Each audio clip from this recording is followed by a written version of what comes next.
Vamos a la palabra de Dios, Efesios capítulo 3, versículo 13.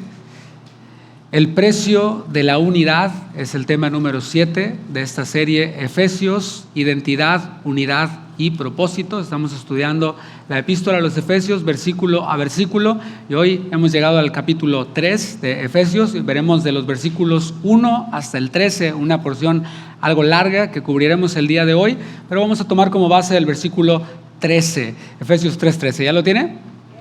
Dice la palabra de Dios: por lo cual pido que no desmayéis a causa de mis tribulaciones por vosotros, las cuales son vuestra gloria. Bueno, yo sé que aquí la mayoría de nosotros tenemos hijos. Somos una iglesia joven, somos una iglesia que tiene muchos niños. El ministerio de iglesia infantil es de los más grandes aquí en la iglesia. Muchos maestros, asistentes. Bueno, es una obra muy grande, una labor muy grande la que se hace allí y tratamos de servirle lo mejor que podemos. Hacemos nuestro mayor esfuerzo por poderle servir a ustedes y a sus niños. Pero nosotros que tenemos niños hemos de recordar esos momentos cuando nacieron. Esos primeros días cuando ellos recién nacieron. ¿Se acuerdan de eso? ¿Se acuerdan de los desvelos? ¿Se acuerdan de los llantos en la madrugada? De los cientos de pañales que había que cambiar. Que cambiabas el pañal y decías, ya lo logré, ¿no? Y otra vez, 5 minutos y otra vez, ¿no? Bueno, todos recordamos todo eso, los días largos, las noches eternas, el cansancio al día siguiente, que algunos te decían, ¿qué onda? ¿Te fuiste de fiesta o qué? No, es que tengo un bebé en casa. Y bueno, era algo terrible. Ahora, aunque eso fue algo difícil definitivamente, yo les puedo preguntar a los que son padres, ¿valió la pena? ¿Valió la pena el cansancio? ¿Valió la pena los desvelos? Todo eso. Por supuesto que sí. Porque ese cansancio que nosotros experimentamos cuando tuvimos a nuestros bebés no fue un cansancio inútil. Es parte del privilegio de ser padre, de este precioso privilegio de amar esa vida que el Señor puso en nuestras manos, esa saeta que Dios puso en nuestras manos. Es por supuesto un privilegio, por lo tanto el cansancio pues ya no es algo inútil, vale la pena. Y esto nos trae una lección. Inicio con esta lección. Cuando uno sabe quién es y su objetivo, los sacrificios tienen sentido. Y algo muy parecido está pasando con Pablo aquí en Efesios 3. Pablo tiene claro su llamado, tiene clara también su misión, y por eso las cadenas que él tenía, los padecimientos por los cuales él estaba pasando, pues no lo destruían. No era algo que le traía destrucción o depresión, sino que era algo que lo enfocaba. Y decía, si estoy encadenado, esto es porque es parte de mi misión. Ahora, para irnos adentrando a los textos del día de hoy, no sé si te ha ocurrido que tienes tantas cosas en la cabeza, tienes tantas cosas que quieres decir cuando estás hablando, que de pronto te interrumpes a ti mismo. Estás diciendo algo y ya en tu mente está la otra cosa y empiezas a decir eso otro, no terminaste la idea que estabas comunicando. Y no porque te hayas distraído, sino porque algo, según tú, más importante, comenzó a tener prioridad y empiezas a detenerte y a hablar ahora de eso. Bueno, eso es exactamente lo que pasa aquí con Pablo. Hagamos un pequeño ejercicio. Si tienes tu Biblia física, así está padre tenerla digital, en el iPad, en el teléfono, porque tienes muchas versiones, pero está muy padre tener la Biblia en papel. Si tienes tu Biblia en papel, ve tu Biblia ahí en el capítulo 3 de Efesios, y la primera frase que aparece ahí es por esta causa, del versículo 1. Y luego en el versículo 14, si te fijas en el versículo 14, ¿qué dice? Lo mismo.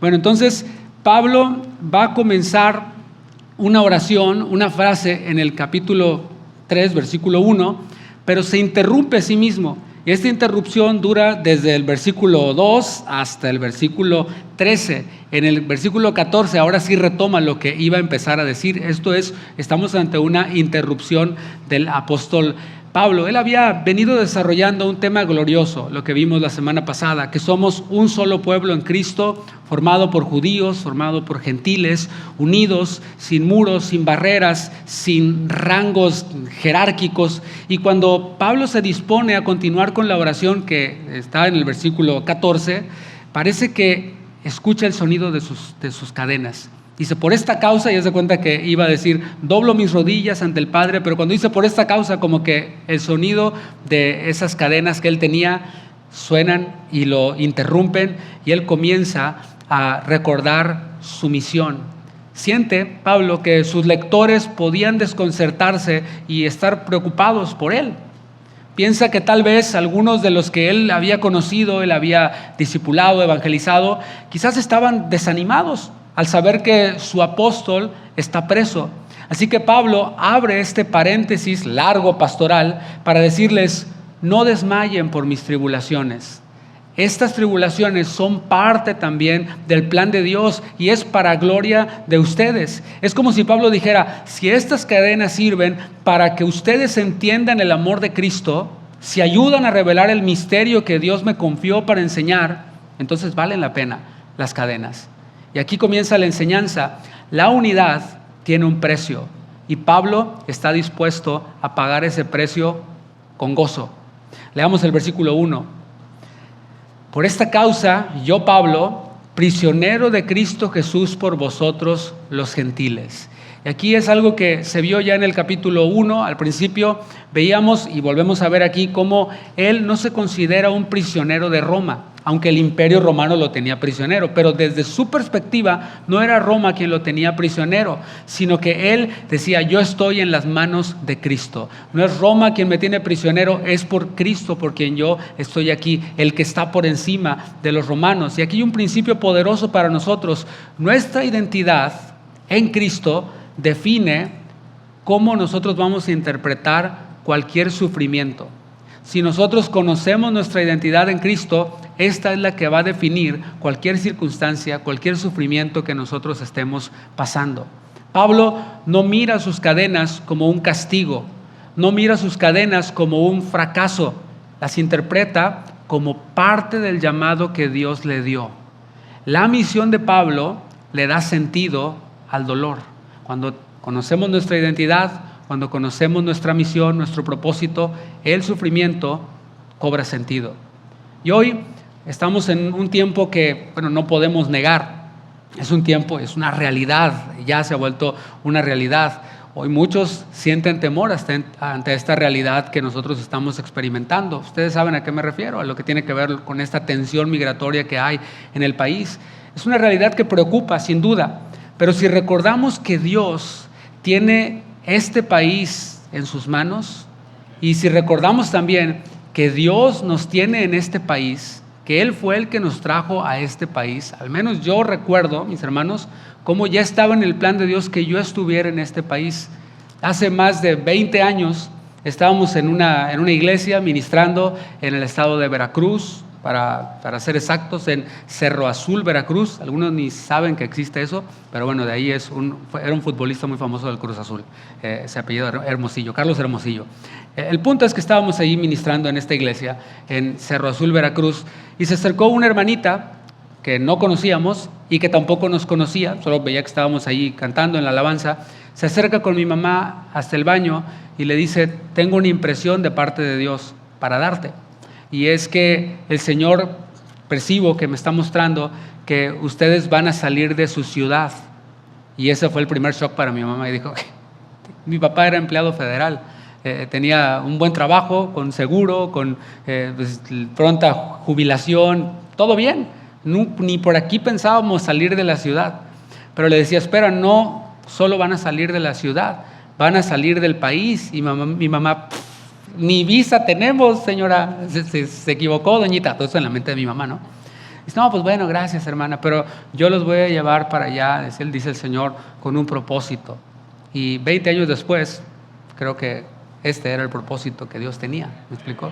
Entonces creo que Dios nos ha traído a ese lugar, y esta es mi historia, pero cada uno de ustedes tienen una historia, y estamos aquí en este país con un propósito, sin duda. Si Él es el que nos tiene aquí, si recordamos eso, si recordamos que Él tiene un llamado para nosotros, que nuestro llamado primeramente es espiritual. Si nuestro llamado es terrenal, únicamente adquirir cosas materiales y una posición, entonces ¿sabes qué? Sí, regrésate, porque aquí se pone la cosa cada vez más terrible, económicamente hablando. Algunos ya se dieron cuenta que su propósito aquí no tiene nada que ver con lo material, con lo terrenal, sino todo que ver con lo espiritual. Y si recordamos esto, entonces el temor no nos va a dominar. No estoy diciendo que no vamos a tener temor. Hay que ser realistas. El temor está allí. O sea, si yo veo un ratón ahorita, va a salir el temor, te lo aseguro, por supuesto, pero una cosa es que sientas temor y otra cosa es que esa emoción llamada temor te domine, te controle y te guíe a tomar decisiones. Cuando tenemos claro el propósito de Dios en nuestra vida, lo que parece persecución se convierte en entrenamiento. Lo que parece estorbo en nuestra agenda, en nuestra vida, se vuelve una oportunidad. Lo que parecía una amenaza se transforma en crecimiento espiritual. Y yo espero eso, mis hermanos. Todo esto que está pasando no es coincidencia, todo esto que está pasando no es que a Dios se le salieron las cosas de control. Él dijo, el mismo Señor dijo, que en vísperas de su venida se oirían guerras, rumores de guerras y todo este tipo de cosas que Él mismo anunció. Así que esto no debe tomarnos por sorpresa, porque siempre queremos que todo vaya viento en popa, siempre queremos que todo esté en prosperidad, todo, pero la aflicción también es parte del plan de Dios. Y decía que esto no se le ha salido de las manos al Señor. Y yo espero, y no espero como que no se va a dar, no, lo espero con esperanza, con fe, que muchos van a crecer espiritualmente en este tiempo. Así como ocurrió en la pandemia, algunos desertaron, algunos fue su oportunidad para desaparecerse de los caminos de Dios. Quién sabe, a lo mejor ahorita regresan. Pero otros tomaron eso como una oportunidad para afirmarse. Ahí, mis hermanos, no estábamos enfrentando deportaciones ni todo este tipo de cosas. Ahí estábamos enfrentando la muerte, ¿se acuerda? O sea, ahí era me enfermo y me muero. Me intubaron y me muero. O sea, eso era lo que estábamos enfrentando. Y si el Señor nos libró en ese tiempo, ¿que no nos puede librar ahora? Den un aplauso al Señor, los que lo creen.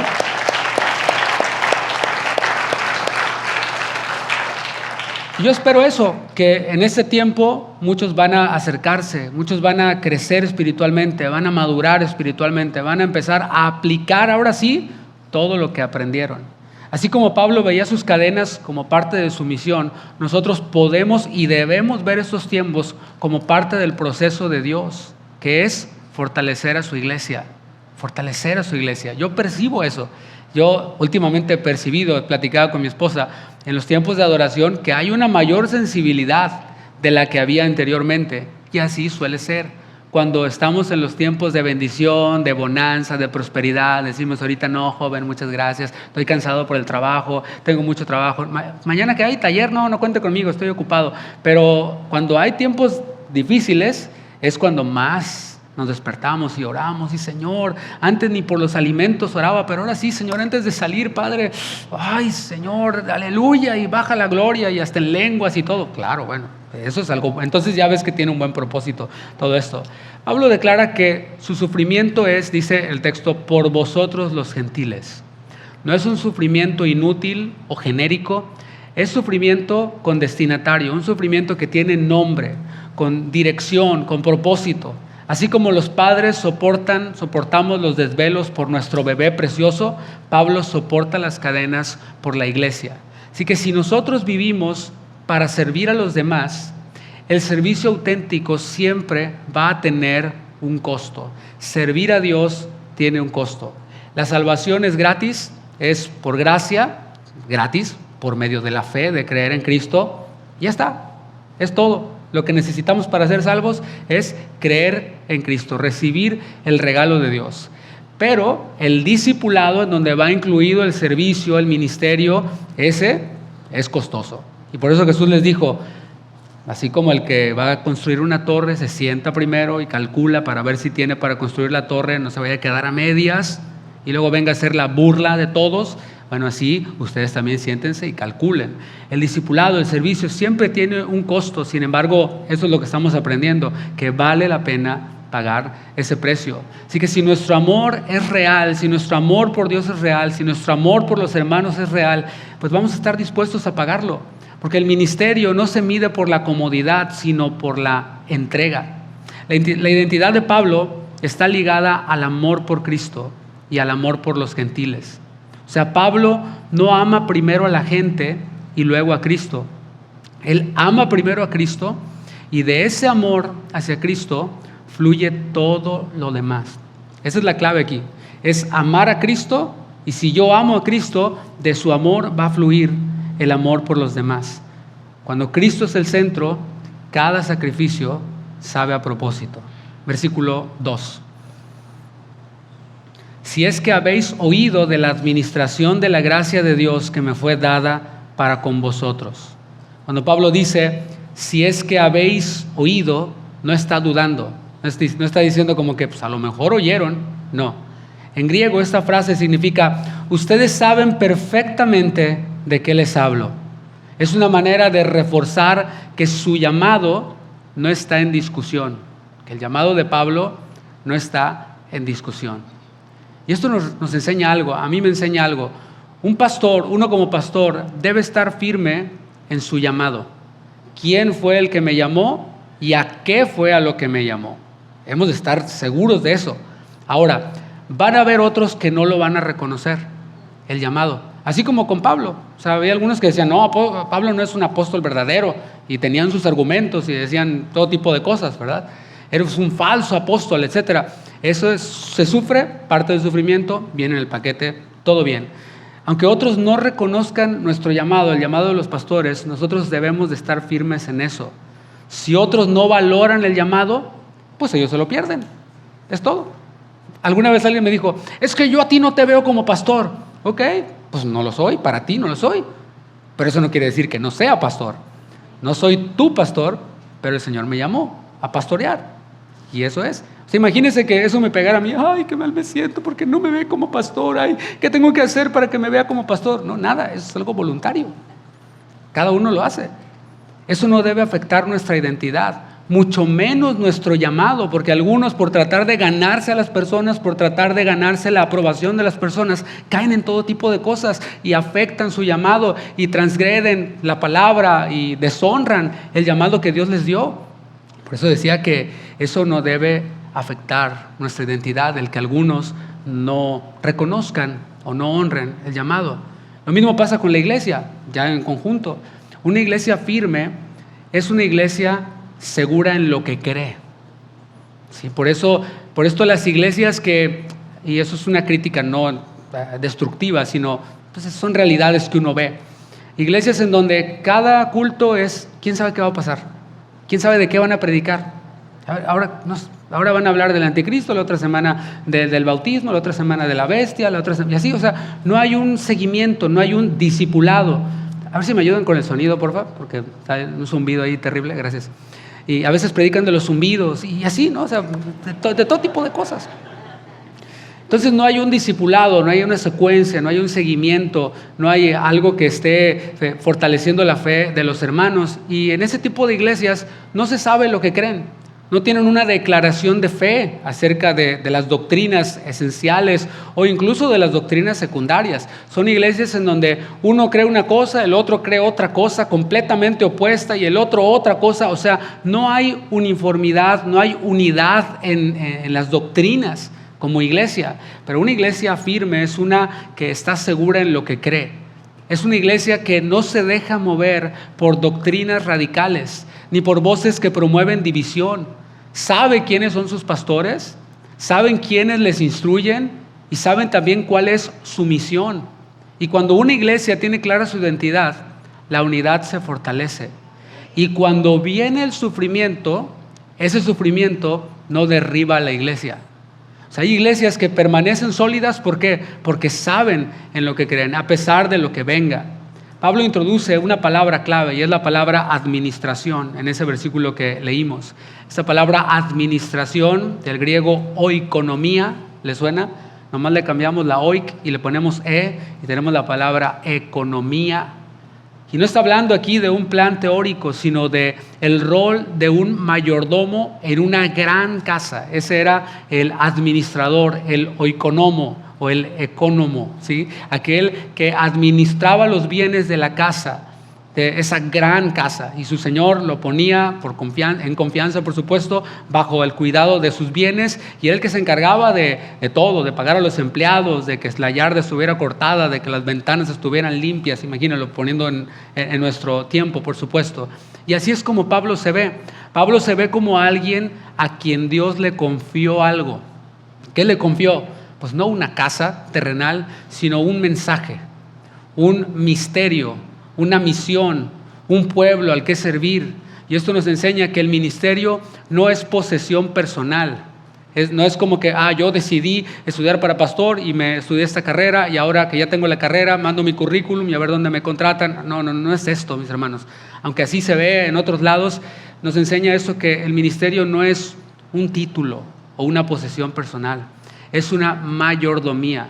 Eso es lo que le da el Señor a toda persona que le sirve. Y cuanto más grande es la responsabilidad o la tarea, pues mayor es esa carga que hay y los sufrimientos que vienen también. Esto es vital para entender la unidad cristiana. Pablo no inventó el mensaje. Pablo no diseñó el ministerio. Pablo no decidió por sí mismo su llamado. Solo está administrando lo que Cristo le entregó. Dios es el dueño de la casa y Pablo es el mayordomo y debe ser un mayordomo fiel. ¿Cómo aplicamos esto a nuestra vida? Bueno, el servicio no es mi ministerio, no es mi ministerio personal. Por eso a menudo yo trato de filtrar las cosas, y espero me lo tome a bien, trato de filtrar las cosas pastoralmente pensando en quién puede estar después de mí. ¿En qué le voy a dejar yo a quien esté después de mí? Porque por supuesto que si yo me muero, la iglesia no se termina conmigo. Miserable de mí, sería un fracasado si eso ocurre cuando yo me muera. Que se muere el pastor y se acaba la iglesia, porque toda la iglesia era sostenida sobre la figura de una persona y sobre las habilidades de una persona, y esa persona es el todólogo. Sin embargo, vemos cómo la iglesia no debe descansar sobre una sola persona, aunque una persona es la responsable, por supuesto. Y en Apocalipsis 2 y 3, cuando Dios, el Señor Jesucristo, habla a las 7 iglesias, le dice, escribe al ángel, al pastor de la iglesia que está sí, o sea, hay un responsable, pero eso no quiere decir que la iglesia esté fundada sobre una persona. Así que somos mayordomos. No es mi ministerio, es algo que Cristo me confió. Hace más de 7 años, Cristo a mí y a mi esposa nos confió un llamado. Y en ese tiempo, pues algunos de ustedes no estaban, muchos no estaban, casi nadie de los que estamos aquí estaban, algunos poquitos nada más, pero hemos visto cómo el Señor ha sido fiel. Él es fiel. Si nosotros permanecemos fieles, Él también es fiel. Y aunque no, Él sigue siendo fiel, pero cuando nosotros somos fieles al llamado, el Señor añade, el Señor bendice. Y vemos cómo esto que nosotros hemos sido encomendados, para lo que hemos sido encomendados, mis hermanos, se nos llama a ser fieles. La pregunta para los que servimos o queremos servir no es ¿qué quiero hacer? O sea, eso es verlo como mi ministerio. ¿Qué es lo que yo quiero hacer? Si yo quiero hacer esto, eso no me gusta, esto yo quiero hacer. Si hay aquí, sí le entro, esto no es qué quiero hacer, sino qué debo administrar con fidelidad. De eso estamos hablando. Y todos tendremos que entregar cuentas de cómo usamos nuestro tiempo, nuestros dones, nuestras palabras y nuestra influencia. Cada uno de nosotros daremos cuentas ante el Señor, y desde ahora también estamos llamados a dar cuentas, por supuesto. También nos enseña que la gracia que salva también envía. El Señor no nos salva para quedarnos allí sin movimiento, no. La gracia que nos salva también nos envía. Dice el texto, la gracia de Dios que me fue dada. Aquí gracia no solo significa perdón, también significa privilegio de servir, fuerza para perseverar, misión encomendada. Esa misma gracia que nos sacó del polvo es la que nos levanta para anunciar el evangelio. La misma gracia que salvó a ese Saulo perseguidor fue esa misma gracia que lo encomendó para anunciar este misterio del que vamos a hablar y del que hemos hablado. El misterio de que el Señor tenía un pueblo formado por judíos y por gentiles. Ese es el misterio que fue revelado. La gracia, mis hermanos, no solo nos limpia, la gracia nos mueve. La gracia no solo nos perdona, nos da un propósito. Y cuando el Señor nos llama, Él mismo nos da la fuerza para afrontar las pruebas que vienen junto con ese llamado. A lo largo del tiempo que tenemos sirviendo a Dios, de estos 8 años como pastores, pero antes de esos 8 años fue otro tiempo también sirviendo al Señor en liderazgo también cristiano. Y a lo largo de todo esto han venido momentos muy duros, muy difíciles, ministerialmente hablando. O sea, Claro, está la parte de la enfermedad, etcétera, pero cosas que tienen que ver con el ministerio. Personas que creías que eran algo, resulta que no eran lo que parecían ser. Y eso decepciona. Figuras que tenías en admiración, que pensabas que pues tenías mucho que aprender y todo esto resultó pues que no era tan así, que más bien todo eso no había que aprenderlo. Y cosas como estas, o sea, hablo de sufrimientos relacionados con el ministerio. Y esto, mis hermanos, es algo que cuando tú entiendes el llamado, todo esto tiene un propósito, tiene sentido, es parte de la asignación, o como dicen, son gajes del oficio. Versículo 3. Que por revelación me fue declarado el misterio, como antes lo he escrito brevemente, leyendo lo cual podéis entender cuál sea mi conocimiento en el misterio de Cristo. Misterio que en otras generaciones no se dio a conocer a los hijos de los hombres, como ahora es revelado a sus santos apóstoles y profetas por el Espíritu. Aquí está explicando Pablo que este misterio, lo que antes estaba oculto, pero que ahora ha sido revelado, no nació en su mente. O sea, él no está viniendo con una nueva idea, no es algo que nació en su mente, no fue parte de su creatividad, fue algo que Cristo mismo le reveló. Y esto no es una teoría humana, no es una simple construcción doctrinal, sino una verdad divina que Dios decidió mostrar en su tiempo. Dios tenía un tiempo para mostrar y revelar esta verdad divina. Este misterio del que está hablando en estos versículos, que repite constantemente la palabra misterio, es sencillo de explicar, pero es profundo de entender. ¿Cuál es este misterio? Dios no solo salva a los gentiles, ¿sí entendemos eso? Judíos, gentiles, la humanidad estaba dividida en esos dos sectores de la población, los judíos, los gentiles. Y el Señor no solo salva a los gentiles, también los hace parte del mismo cuerpo. Y esto implica que son poseedores de la misma herencia y que tienen el mismo acceso a Dios que el pueblo de Israel. Ese es el misterio del que está hablando. Por eso decía que pues, es sencillo de explicar. En unos segundos lo expliqué. Es sencillo de explicar. Y esto que yo te estoy diciendo fue algo que no se veía muy claro en el Antiguo Testamento.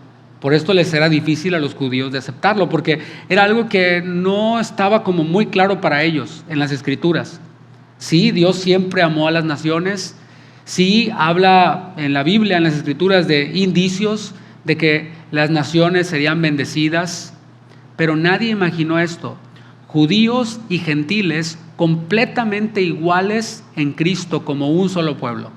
Nadie de los judíos imaginaron esto. Por eso, hasta los mismos apóstoles tuvieron sus momentos de duda. Necesitaron esa revelación especial para poder entenderlo. En Hechos capítulo 10, Pedro tuvo que tener una visión en aquel aposento en el que estaba.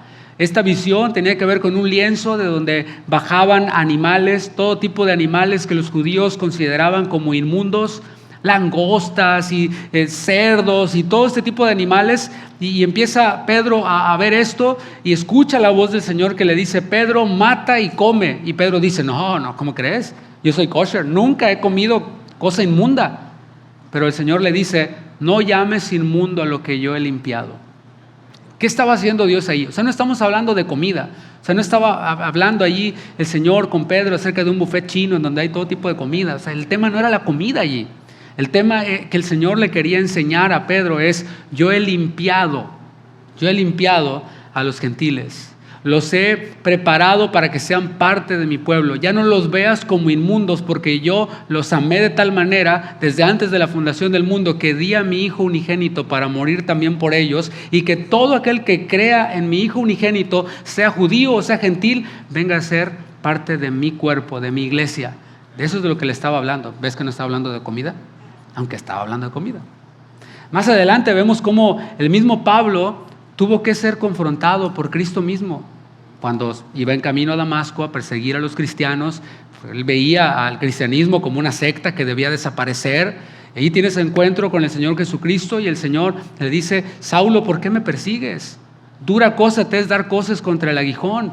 Entonces Saulo, todo ciego y todo, dice: Señor, ¿qué quieres que yo haga? Bueno, ve allá a esta casa, y le da la dirección, ponle en el GPS y todo, y ahí te va a decir lo que vas a hacer. Y ahí Saulo comenzó esta travesía de conocer este misterio. Después fue llevado a Arabia y ahí también el mismo Señor Jesucristo resucitado aparece a Pablo y le revela todo este misterio.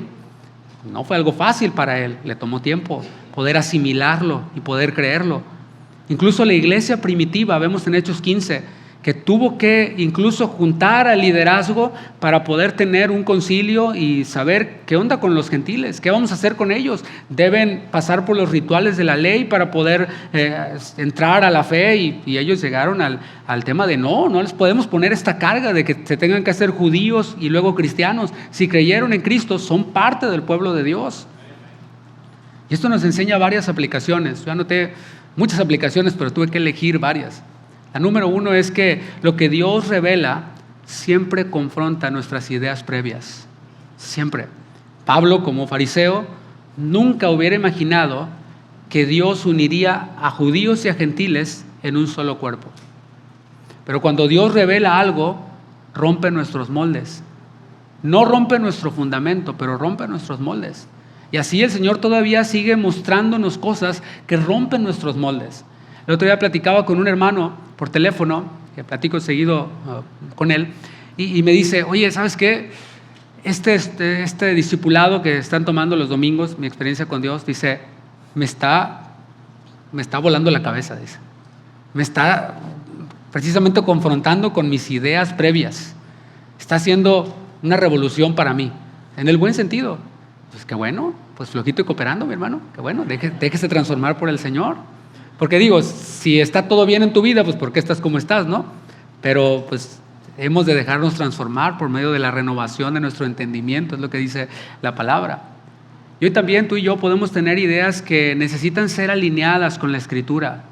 Prejuicios culturales, barreras denominacionales, doctrinas secundarias que se han convertido en muros, expectativas equivocadas sobre quién merece o no estar en el ministerio o en la iglesia, etcétera. Y Dios sigue revelando su voluntad a través de su palabra y sigue confrontando nuestros prejuicios. No sé si tú lo has hecho. Platicaba también esta semana con un hermano, el pastor Juan y yo platicamos con un hermano y decía, recién que yo llegué a casa de oración, la palabra me confrontó en un área de mi vida y tuve que darle respuestas a Dios. Y esas respuestas me implicaban un costo económico. O sea, en su vida, es algo de su vida personal, que tenía que arreglar cosas en su vida personal. Y él pudo ver la mano de Dios, cómo Dios bendijo ese deseo de honrarle y de hacer las cosas bien. Y todo se arregló y, ¿sabe? No tuvo que pagar nada. Al final Dios hizo un milagro poderoso ahí.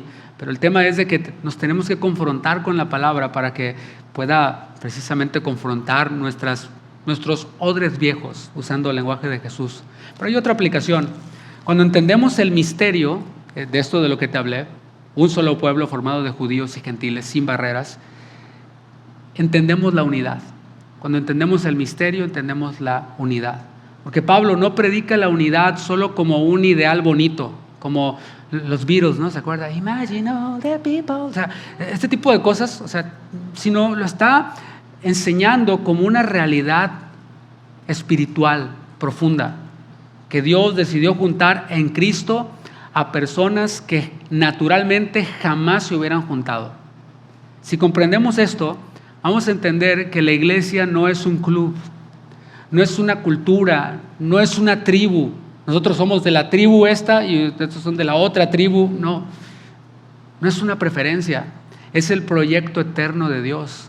Y si Dios decidió unirnos, ¿quiénes somos nosotros para crear estas separaciones? Otra aplicación que anotaba de todo esto es que Dios revela para que vivamos lo revelado. O sea, Dios no nos revela cosas, nos enseña cosas únicamente para inflar nuestro conocimiento. Eso no tendría ningún sentido. Él nos revela, nos enseña cosas para que podamos vivir eso que Él nos reveló. El misterio no se dio para debatirse, sino para obedecerse. Lo que Dios nos enseña no es para debatirlo, sino para obedecerlo. No se entregó este misterio para dividir, sino para unir. No se dio para crear élites doctrinales, sino para derribar orgullos. Esta mañana tuve una plática con alguien en el gimnasio y yo casi no soy muy platicador con la gente porque yo voy a lo que voy. Pero bueno, en esta ocasión me tocó platicar y creo que de esta plática van a salir muchos mensajes y muchas enseñanzas. Pero esta persona decía que era cristiana, pero él me empezó a decir, yo soy de la verdadera iglesia. O sea que solo en tu iglesia hay salvación. Sí. Okay, porque somos la iglesia bíblica. No, pues ya fui. Le digo, o sea que ¿quiénes no? No, pues ni bautistas, ni metodistas, ni pentecostales, ni presbiterianos. No, ya fui, dije yo, no. Su idea era que tienes que bautizarte. Si no te bautizas, no eres salvo. El bautismo te da salvación. Era parte de toda la sarta de cosas que él creía, ¿verdad?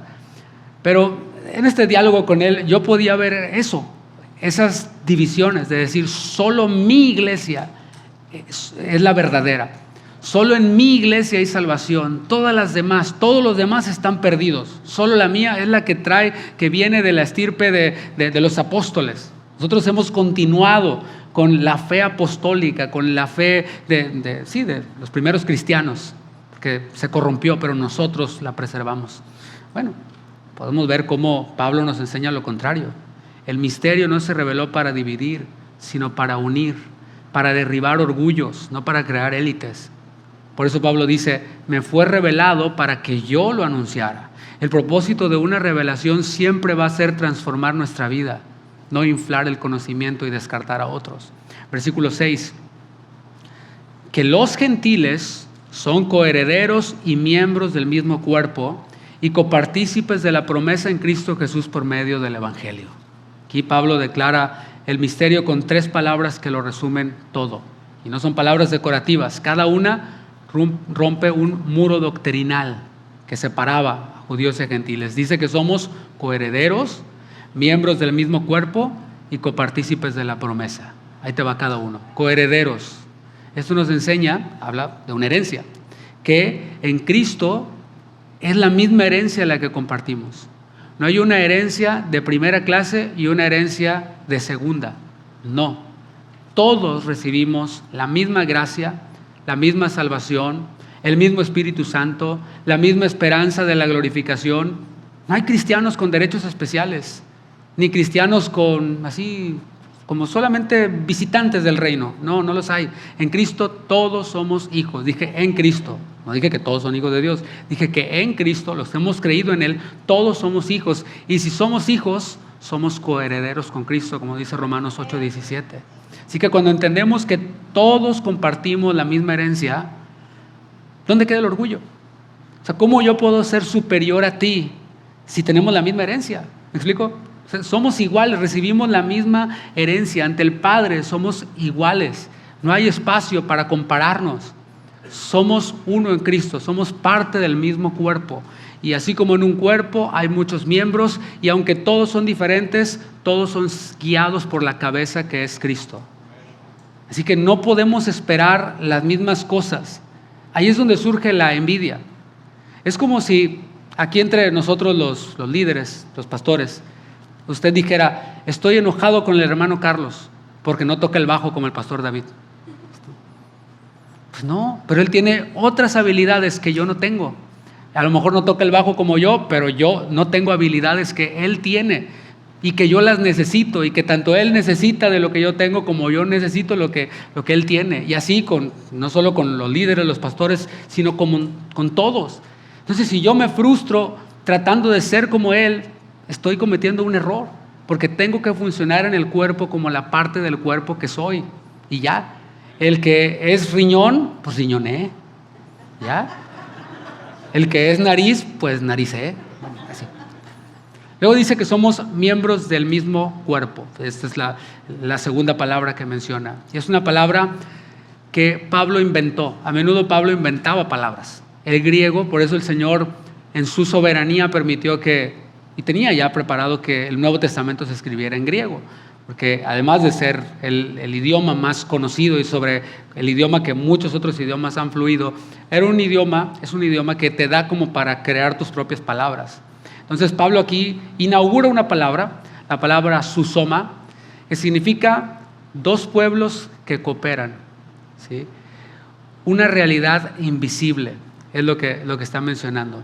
Una realidad invisible en cuanto a 2 pueblos. Esto nos enseña que no simplemente somos asistentes al mismo servicio. ¿Cómo se llama aquel hermanito, el gordito? El que va a la segunda, yo voy a la segunda con él.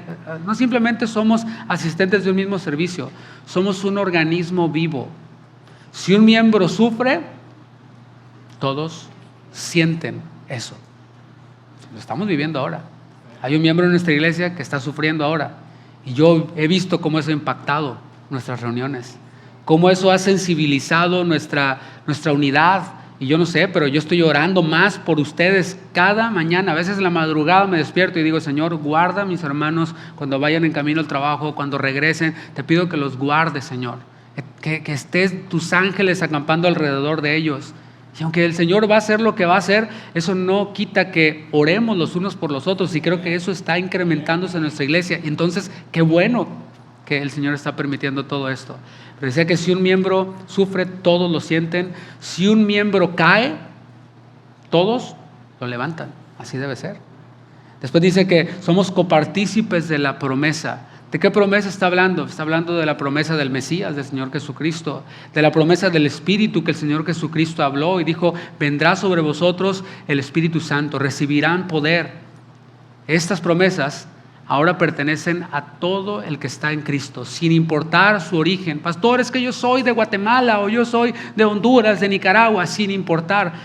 Eres copartícipe de la promesa del Mesías, de la promesa del Espíritu, sin importar tu cultura, sin importar tu pasado. Pastor, es que yo era sicario. Si te arrepentiste, si creíste en Cristo, eres mi hermano y eres copartícipe del mismo Espíritu Santo. No es como que el Espíritu Santo viene a la paloma y dice, era sicario, no. Eso no ocurre, mis hermanos. Si Dios nos abrió la mesa a todos, ¿quiénes somos nosotros para cerrar las puertas por diferencias secundarias? Versículo 7. Del cual yo fui hecho ministro por el don de la gracia que Dios me ha sido dado según la operación de su poder. Pablo dice que fue hecho ministro de este misterio según el don de la gracia de Dios.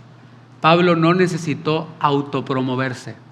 Voy a crear mi página, denle like, voy a hacer mis lives para que me vean. Yo soy candidateable, soy apostoleable, vamos, yo quiero ser también ahí. No, él no se inventó un ministerio, fue puesto por la gracia de Dios que lo salvó.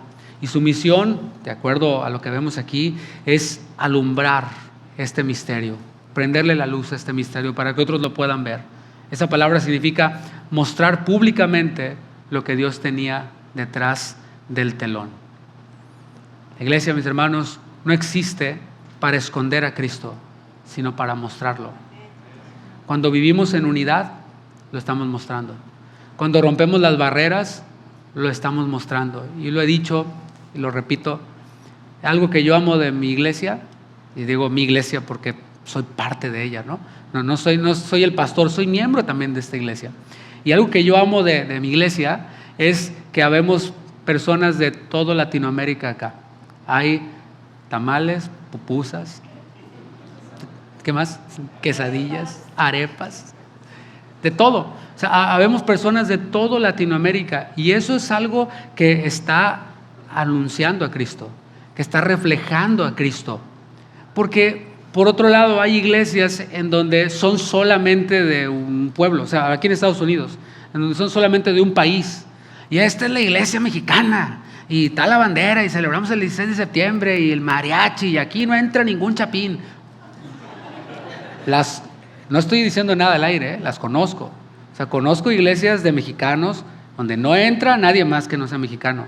Iglesias de guatemaltecos en donde no entra nadie que no sea guatemalteco. Es más, te están midiendo en la entrada, la estatura para poder entrar.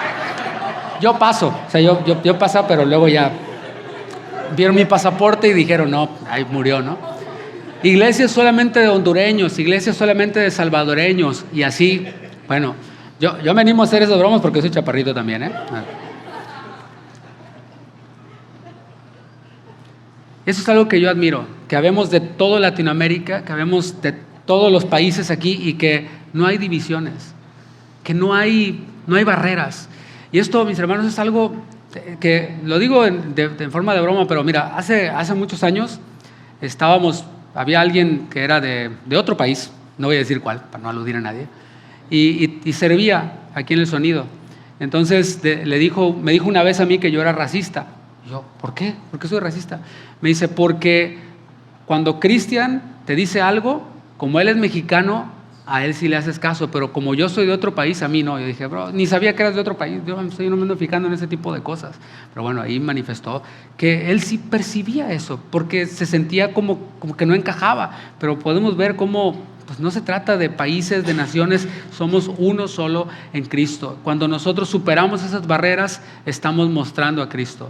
Cuando servimos con humildad, estamos mostrando a Cristo. Nos convertimos en el escenario en donde el mundo ve la sabiduría multicolor de Dios. Esta iglesia es un testimonio para los que están alrededor. ¿Por qué? Porque aquí es como que la iglesia que te toca en tu barrio y allí vas. Por esto, cuando ven lleno de autos aquí y ven que se bajan de los autos personas latinas, dicen, ¿de dónde salieron? Si este no es un barrio latino, ¿de dónde salió toda esta gente? Pues porque nosotros no estamos buscando la iglesia de la colonia, sino la iglesia en donde el Señor nos puso. Versículo 8. A mí, que soy menos que el más pequeño de todos los santos, me fue dada esta gracia de anunciar entre los gentiles el evangelio de las inescrutables riquezas de Cristo. Y aquí está usando otra expresión tan inusual que prácticamente también la inventó. Está diciendo, yo soy el menor de todos los santos, pero en forma comparativa. En el original es así, pero en el español sería algo así como el más mínimo de los pequeños. O sea, está como, parece un pleonasmo, ¿no? O sea, y de los pequeños soy el más pequeño. Y así Pablo solía expresarse. En 1 Corintios 15:9 dijo, yo soy el más pequeño de los apóstoles. No es, yo soy el más grande, véanme a mí. No, yo soy el más pequeño de los apóstoles. En 2 Corintios 4:7 dijo, tenemos este tesoro en vasos de barro. ¿Qué soy yo? No soy un campeón, no soy un tesoro, soy un vaso de barro, eso soy. Es la manera más intensa posible de expresar humildad sincera. Y quizás tú te preguntes, ¿por qué tanta humildad? O le preguntes a Pablo, ¿por qué tanta humildad, Pablo? Porque Pablo sabe que él no merecía ser apóstol. Piénsalo, era el que perseguía a los cristianos. ¿Cómo es que el que persigue va a ser ahora el que tiene el privilegio de anunciar el misterio? No tiene sentido, ¿no? Pero así es con Dios. Lo débil del mundo escogió Dios para avergonzar a los sabios. Él es experto en eso. Sus mismos apóstoles eran personas sin letras y del vulgo. Cualquiera pensaría, oye, el Hijo de Dios, Dios mismo, el Verbo hecho carne, va a ser un equipo. No, pues va a ser el Dream Team. ¿Dónde están los mejores fariseos para poderlos traer? No, agarró unos pescadores que olían a mojarra. ¿Sí? O sea, a esos fue los que el Señor eligió y usó. Y de manera que la gente se maravillaba y decía, oye, y estos son sin letras y del vulgo. Esa palabra en el original es idiotes. En griego es idiotes. Sí, es lo que estás pensando. Estos idiotes son los que... ¿Cómo? Bueno, el Señor es experto en tomar lo que no es y hacerlo que sea. Pablo sabía que a pesar de que tenía un pasado terrible, ese pasado no le estorbaba para cumplir con su misión. Sabía que su llamado era un llamado solo por gracia, no por mérito propio. Dios lo tomó del polvo y le entregó el privilegio de anunciar, como dice él, las inescrutables riquezas de Cristo. Y sí, son inescrutables. ¿Qué es eso? Que le rascas y le rascas y le rascas y no tiene fondo. Nunca vamos a terminar de conocer la palabra de Dios, de conocer a nuestro Dios. La verdadera grandeza del ministerio no está en el predicador, sino en el mensaje. Eso es lo que significa, tenemos este tesoro, en vasos de barro. El vaso de barro no importa, importa el tesoro. Mientras más pequeños nos vemos, más espacio tiene Cristo para mostrarse grande, como es, magnífico, poderoso. Y así la iglesia necesita líderes que se vean como mayordomos, no como figuras intocables. Servidores que digan, todo lo que hago es por gracia, porque yo no tenía esta capacidad. Es por gracia, mis hermanos. Si algo bueno hay en mí, todo es Cristo. Si algo malo hay en mí, todo es David. Todo, ese soy yo. Pero si algo bueno hay en mí es de parte de Dios, y te lo dice alguien que ya atrás, hasta la última fila están sentados mis padres, que nunca se imaginaron que iba a terminar la secundaria, yo creo, porque yo era terrible. Y mírame ahora, estoy enseñando la palabra de Dios. Sería un necio en jactarme que es por mí. Es simplemente la gracia de Dios. Versículo 9. Y declarar a todos cuál sea la dispensación del misterio escondido desde los siglos en Dios que creó todas las cosas. Dice Pablo que Él fue puesto para aclarar. Esa palabra aclarar significa levantar una cortina para revelar algo que siempre estuvo en el plan del autor. Y no está revelando una nueva doctrina, sino la misma historia, dice el texto. Una historia eterna que Dios diseñó desde la creación.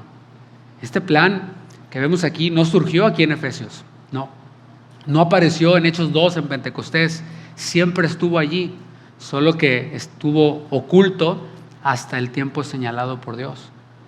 Aquí entendemos cómo la iglesia no es una idea improvisada de Dios, no es un parche allí en la historia, no es una alternativa porque bueno, Israel falló, entonces no. La iglesia es parte del plan eterno de Dios desde la eternidad, desde la creación, que fue revelado a Abraham cuando le dijo que de él, de su simiente, saldrían una nación y te bendeciré, etc. Y cada uno de nosotros ocupamos un lugar en ese escenario. Versículo 10. Para que la multiforme sabiduría de Dios sea ahora dada a conocer por medio de la iglesia, los principados y potestades en los lugares celestiales. Y aquí se pone bueno todavía más el asunto. ¿Sabes por qué? Observa el texto. Está hablando de la multiforme sabiduría de Dios. Una sabiduría que puedes verla desde muchos ángulos y siempre vas a aprender algo. En el original da la idea de algo bordado con muchos colores, algo variado, algo hermoso, algo complejo, imposible de reproducir con un solo tono. Eso es multiforme. Y así es la iglesia. Desde fuera somos personas muy distintas, de trasfondos diferentes, de culturas distintas, testimonios distintos, pero cuando la luz de Cristo atraviesa nuestras vidas unidas, el mundo ve algo hermoso, la sabiduría de Dios en su pueblo. Mientras la iglesia permanezca así unida, la luz de Cristo va a brillar con toda su fuerza. Pero si cada quien quiere brillar así por su lado, el diseño se rompe. Y el vitral, tomando esta imagen de un vitral, ¿has visto esos vitrales mosaico donde pasa la luz? Bueno, si el diseño se rompe y vemos que el vitral pues pierde su belleza. Es que la unidad no es opcional, es el escenario donde Dios revela quién es. Y en la segunda parte del versículo, velo conmigo, hay una verdad que es profunda. Dice, a los principados y potestades en los lugares celestiales. La iglesia unida refleja a Cristo al mundo, pero luego dice, aquí un grupo en particular, la iglesia unida manda un mensaje a los principados y potestades en lugares celestiales. No son gobernadores humanos, no. El énfasis del texto es mucho más amplio. Está hablando de seres espirituales que habitan en un plano celestial, tanto ángeles fieles como aquellos ángeles que se opusieron a Dios en la rebelión. Y lo que Pablo dice aquí es impresionante. La iglesia unida, judíos, gentiles, en un solo cuerpo, en un solo pueblo, se convierte en un escenario cósmico donde Dios muestra su sabiduría, ante todo el mundo espiritual. Es decir, el cielo está observándonos a nosotros. El infierno está observándonos a nosotros. Los ángeles están observando, las fuerzas espirituales observan, y lo que ven en la iglesia es la obra de Dios, imposible de explicar sin el evangelio. ¿Te imaginas a los ángeles viéndonos a nosotros adorando a Dios? Deben de quedar impactados. ¿Por qué? Simplemente por esto, porque los ángeles no conocen lo que es recibir el perdón y la gracia de Dios. No lo conocen, no está en su sistema operativo, no saben qué es. Sin embargo, nosotros hemos recibido esa gracia. Y cuando ellos nos ven algo que es imposible para ellos. Nosotros tenemos algo que ellos no tienen. Por eso dice la palabra que ellos están a nuestro servicio. Ellos son servidores de los santos. Y nosotros estamos en un plano superior a ellos en ese sentido, porque recibimos a Cristo, recibimos la adopción, recibimos la herencia, recibimos todas estas bendiciones. Lo que ven en nosotros es esa obra que solo el Evangelio puede explicar. Lo que Cristo hizo uniendo a su iglesia hace que el mundo espiritual quede maravillado. ¿No te parece impresionante eso? La iglesia no solo predica a las personas, predicamos también al mundo espiritual, a todo el universo. La unidad de Cristo es tan poderosa que hasta los seres celestiales observan. Y cuando tú y yo permanecemos unidos, Dios utiliza nuestra vida como un vitral que refleja su gracia. Pero cuando nos dividimos, también el mundo espiritual está observando. Y ese mundo espiritual oscuro del diablo hace fiesta, por supuesto, con reggaetón y tequila y todo, tipo de fentanilo y todo, y narcocorridos y todo esto. Nuestra responsabilidad es dejar que Cristo brille a través de nosotros.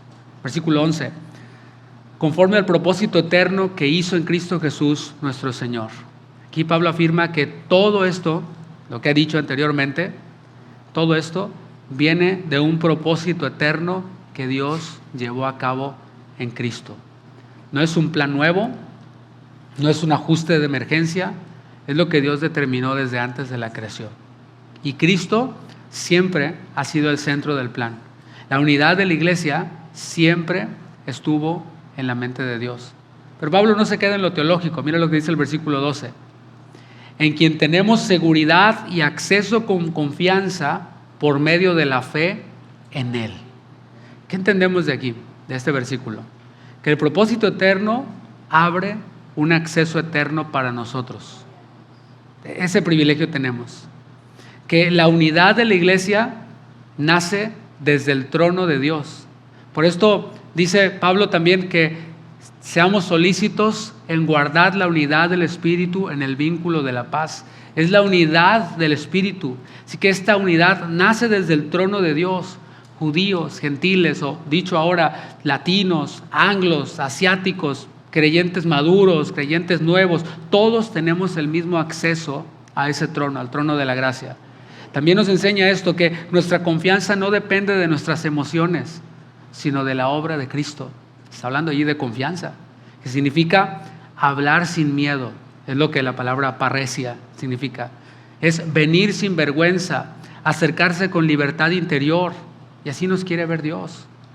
Dios en estos tiempos nos quiere ver seguros, nos quiere ver firmes, nos quiere ver confiados en su amor. ¿Por qué? Porque Él no cambia. Así que Él nos quiere ver así. Nos enseña eso también, que no hay fuerza espiritual que pueda cerrar una puerta que Dios abrió desde la eternidad. El mundo espiritual observa la sabiduría de Dios, como veíamos. Pero la entrada al trono de gracia solo es para los que estamos en Cristo. Y ningún principado ni potestad pueden impedir esto, que tú y yo accedamos al trono de la gracia de Dios.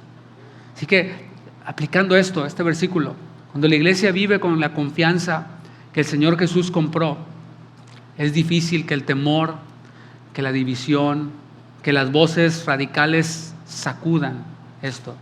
Porque la unidad empieza reconociendo que todos venimos al mismo trono por la misma gracia. Todos. Fíjate cómo cierra Pablo esta sección y hace una petición pastoral muy personal. Es el versículo que leímos al principio. Dice, por lo cual pido que no desmayéis a causa de mis tribulaciones por vosotros, las cuales son vuestra gloria. Él sabe que la iglesia puede pensar, ¿cómo es posible que nuestro apóstol esté preso? ¿Será que esto frene el evangelio? ¿Qué va a pasar? ¿Esto frenará el evangelio? ¿Será que Dios ya no está con nosotros? Son preguntas que algunos pueden estar haciendo en este tiempo, ¿no? ¿Qué está pasando? ¿Será que esto va a frenar a la iglesia? Si alguien se lo está preguntando, ahora yo hago la pregunta a ustedes. ¿Será que esto que está pasando en el país o lo que pueda pasar frene a la iglesia? Qué bueno que estás seguro de eso. Porque un emperador llamado Nerón, búsquele ahí en Google, lo que trató de hacer con la iglesia. Y fíjese cómo no prevaleció contra la iglesia de Cristo. ¿Por qué? Porque el mismo Señor Jesús dijo que ni las puertas del Hades prevalecerán contra la iglesia. Entonces, si tú y yo somos la iglesia, o sea, no está hablando de iglesia bautista, metodista, no, está hablando de tú y yo que somos parte de la iglesia. Jesús mismo dijo, las puertas del Hades no prevalecerán. Entonces, ¿cómo no hemos de andar nosotros seguros? Y Pablo Reconoce que hay circunstancias, en este caso sus cadenas, que pueden llevar a las personas a pensar, ¿será que esto, hasta aquí llegamos? ¿Será que Dios ya no está con nosotros? Pero Pablo les da un giro completamente distinto. Les dice, estas cadenas no son vergüenza, son propósito. Y lo mismo nos dice hoy el Señor. Esto que está pasando no es vergüenza, es propósito. Así tenemos que verlo. Cada uno elige cómo lo ve. Lo puede ver como vergüenza y rabia o lo puede ver como propósito. Cada uno. Pero Pablo nos está enseñando cómo hemos de verlo. Él está preso porque obedeció el llamado de llevar el evangelio a los gentiles. Su sufrimiento no es una evidencia del fracaso, sino el fruto de la fidelidad. Hay sufrimientos que no vienen por desobediencia. Hay unos que sí, pero hay sufrimientos que no vienen por desobediencia, sino por obedecer. Hay cargas que no son un castigo, son parte del llamado. Hace unos años, cuando apenas empezábamos a pastorear, llamé a mi pastor y le digo, pastor, me está pasando esto, estoy experimentando esto y esto, cosas nuevas para mí. Yo nunca lo había vivido en primera persona, porque no es lo mismo apoyar a un pastor que ser el pastor titular. Son dos enchiladas completamente diferentes, de verdad. Enchiladas verdes y enchiladas rojas. No sé, le di ideas para cenar, pero bueno. Pues cuando yo estuve en primera fila, ya en la batalla le llamo a mi pastor y le digo, pastor, es que esto y esto y esto y estoy viviendo esto y yo todo así, todo atemorizado, ¿no? Y a lo mejor pensando, ¿no? ¿Será que era el tiempo para que me ordenaran? ¿Será que era el tiempo para que yo empezara a pastorear? Y el pastor con toda su calma, estaba por teléfono, pero yo me lo imagino así como siempre él se pone así, y me dice, es parte de la labor, vas bien. Ah, muy bien, lo bueno, ¿no? Pues es parte, vas bien. O sea, es como si un bombero se mete a apagar un incendio y no sale todo negro, ¿no? O sea, del humo, todo cenizo, todo tiznado, dicen ahí en mi pueblo. Pues claro, son gajes del oficio. ¿O qué esperabas, que siempre iba a andar acá el bombero todo como en las películas, ¿no? Sí, no, todo mugroso. Es parte del llamado. Ahora, la pregunta, ¿acaso la misión valdrá la pena? Y yo te puedo decir por mí, sí, claro que vale la pena. Por supuesto que vale la pena. Si la misión vale la pena, el precio que hay que pagar también. Al inicio dijimos que así como los padres soportan los desvelos, las incomodidades, lo que les produce su bebé, por amor saben que lo que viene es maravilloso y lo soportan por amor. Y así Pablo por amor soporta sus cadenas porque sabe que está produciendo algo, está produciendo un pueblo unido, una iglesia sin muros, el misterio revelado, el plan eterno de Dios avanzando. Y cuando el objetivo es claro, la adversidad no estorba, entrena. Por esto, todos esos lugares en donde se predica un mensaje de superación, de cosas materiales, ahorita sí deben estar en problemas, ¿no? Ahorita sí están fracasados. O sea, ahí sí no hay esperanza. Y por eso Pablo dijo, si nuestra esperanza está solamente en esta vida, somos los más dignos de conmiseración. Es lo que dijo Pablo. Pero por eso hemos de tener claro el objetivo. Cuando está claro el objetivo, y no es un objetivo material, sino espiritual, la adversidad no estorba, entrena. Estoy siendo entrenado, tú y yo estamos siendo entrenados ahora en diferentes ángulos. Las cadenas, mis hermanos, no son un freno, son la confirmación de que estamos en el camino correcto. Si entendemos nuestro llamado, nuestros temores, incluidos todos, las injusticias, las cargas, la discriminación, no nos van a paralizar, porque Dios no nos trajo a este país por accidente. Él nos trajo y no fue por accidente. Él dirige nuestros pasos. Si estamos en su voluntad, lo que el mundo llama pérdida puede convertirse en un entrenamiento espiritual. Desde el inicio de esta serie hemos recalcado 3 grandes verdades: identidad, quiénes somos en Cristo; unidad, somos un solo cuerpo, sin muros, sin barreras; y propósito, un plan eterno que Dios está cumpliendo en nosotros. Y Pablo une estas 3 líneas perfectamente en este versículo. Si lo leemos nuevamente, el versículo 13, ahí obsérvalo en tu Biblia, o si aparece en la pantalla. Su identidad no se la da la cárcel. Lo mantiene, o el que sostiene en la cárcel es Cristo. Su propósito lo mantiene firme. Y su amor por la unidad de la iglesia lo hace aceptar el sufrimiento, las cadenas, con gozo. Y así nos enseña que la unidad tiene un precio, pero es un precio que vale la pena pagar, porque nos une al propósito de Dios. Esta es la interrupción que Pablo hace en estos versículos. Una interrupción en la que aprendimos mucho, ¿no crees? Esta interrupción en la que dice, si las cadenas sirven para que ustedes sigan firmes, unidos, avanzando, entonces vale la pena. Hermanos, la unidad nunca ha sido barata. A Cristo le costó su sangre. A Pablo le costó las cadenas, le costó la cabeza. Y hoy la iglesia paga con paciencia, humildad, perdón, amor, perseverancia, porque sobre esas bases están puestas nuestra fe. Cada vez que tú y yo renunciamos a un pleito con alguien, tienes algo contra alguien, me hizo esto, me vio feo, etcétera. Cuando nosotros renunciamos al pleito, cuando elegimos perdonar, cuando elegimos, en vez de responder el mal, responder con amor, cuando servimos sin esperar reconocimiento, cuando resistimos la división, estamos pagando el precio de la unidad también. ¿Por qué? Porque estamos pareciéndonos a Cristo. Así que, hermanos, para concluir, no desmayemos. Puedes decirle al que está a tu lado, no desmayes.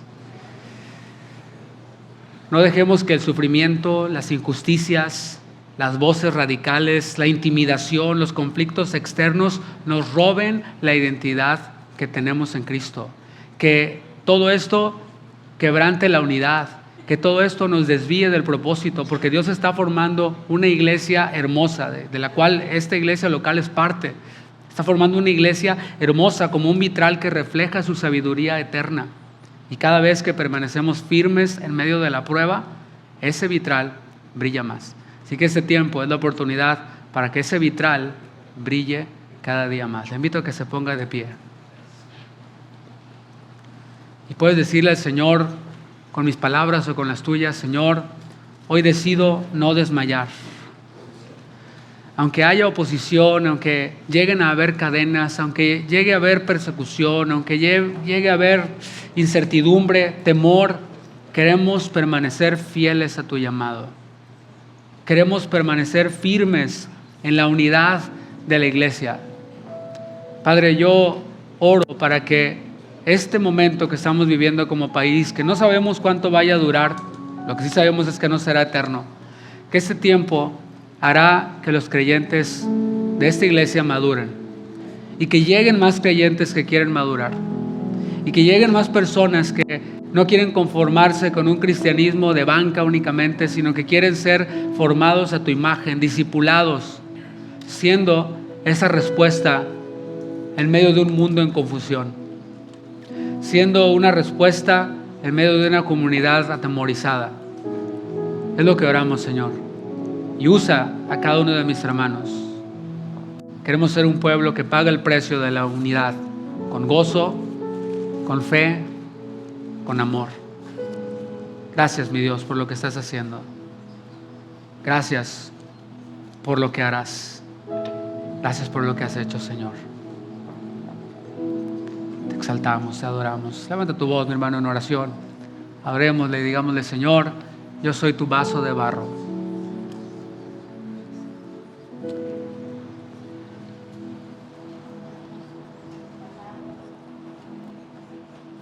Ha sentado en nuestro corazón, ha hablado a nuestros corazones, en entender que la tribulación no es lo que nos define, sino es el propósito por el cual tú nos creaste. Muchas veces en tu palabra tú nos prometiste que estemos convencidos de tus promesas, que ni la muerte ni la vida ni los poderes diabólicos, ni lo que vendrá en el futuro nos podrá separar de tu amor, que tenemos un Abba.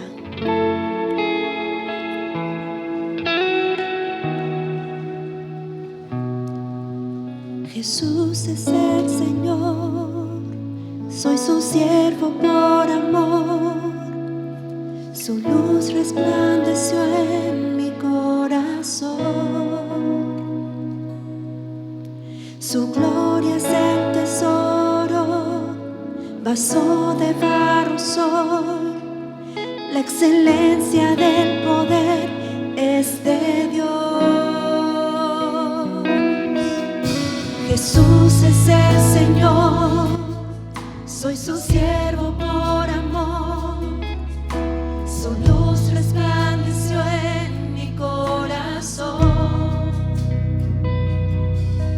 Su gloria es el tesoro, vaso de barro soy, la excelencia del poder es de Dios. No hay mérito en mí, pues sé que débil soy, a causa de Jesús estoy. Atribulado, mas no angustiado, en apuros, mas no desesperado, perseguido, mas no desamparado, derribado, pero no destruido, llevado en el vuelo, la muerte de Jesús, para que su vida se manifieste en mi pueblo.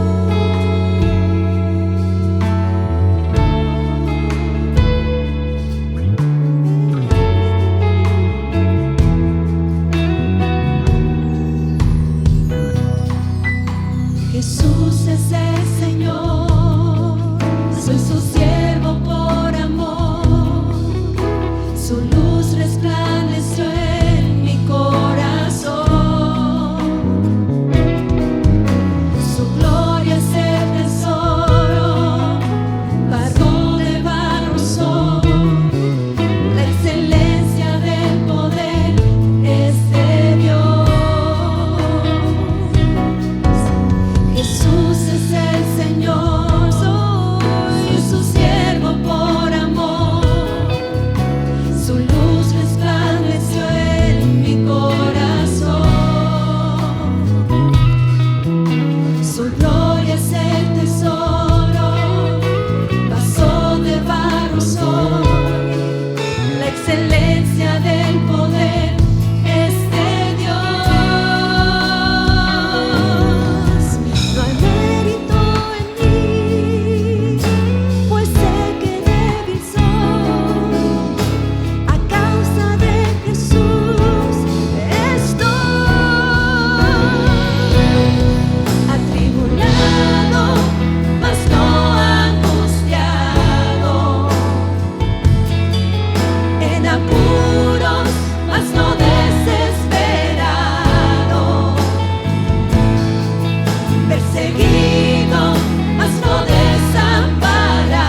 Dios verdadero. Gloria al Señor.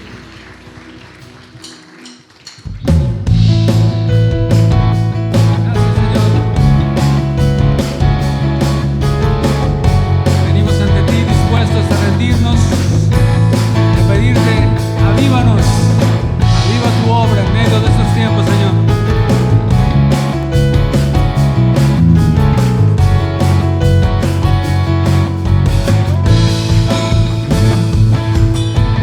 Hoy venimos ante ti con un corazón dispuesto a rendirse a ti, Jesús, sedientos de ti, te buscaremos, más que el cielo busca por las aguas. Hoy venimos ante ti con una oración, clamor de alabanza a ti, Señor.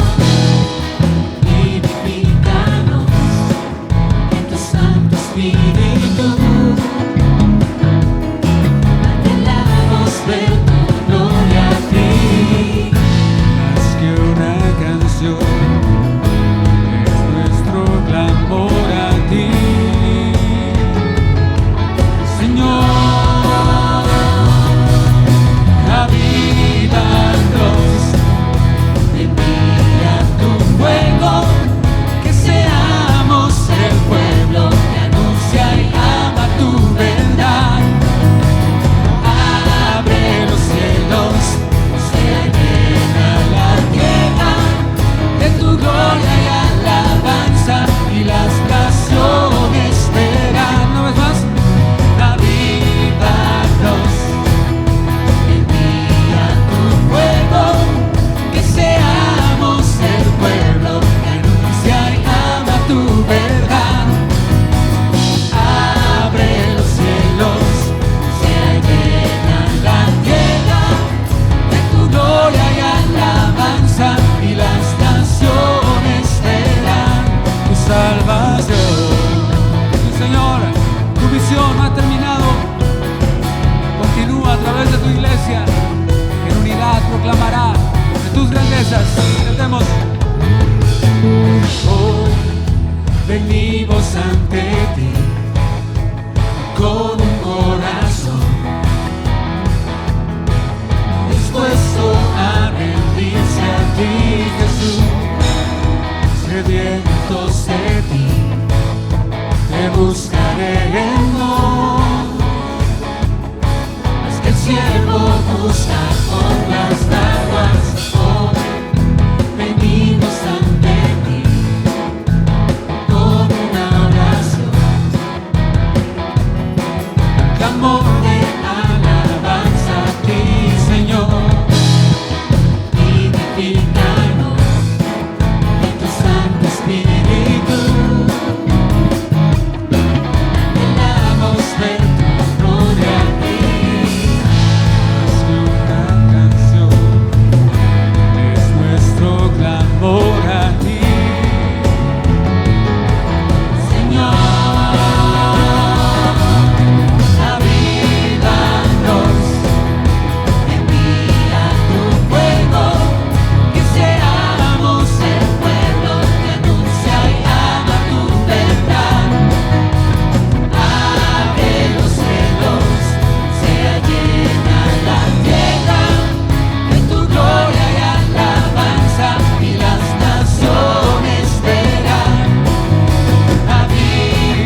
anunciaremos salvación.